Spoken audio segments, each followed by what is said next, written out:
अभ्यास Agartala Assam rifle ground में स्वतंत्रता दिवस से पहले चल रहा है।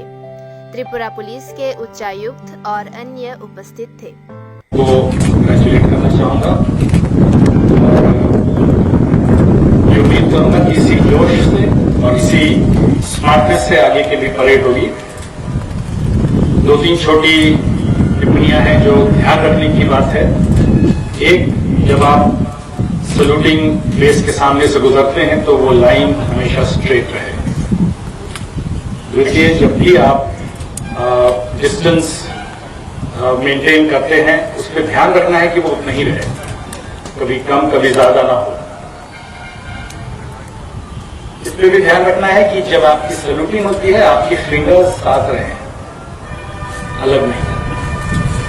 कई बार उस समय जोश में हाथ टाइट हो जाता है, वो ध्यान रखना है। 2, 4, 5, 10 सेकेंड की वो सामने की मूवमेंट है वो खूब स्मार्ट और अच्छे से हो रहा है। लेकिन ओवरऑल बहुत अच्छा परेड हुआ है और मैं आशा करता हूं कि इसी जोश, इसी स्मार्टनेस, इसी डिसिप्लिन और अच्छे शो के साथ हमारी फाइनल परेड होगी।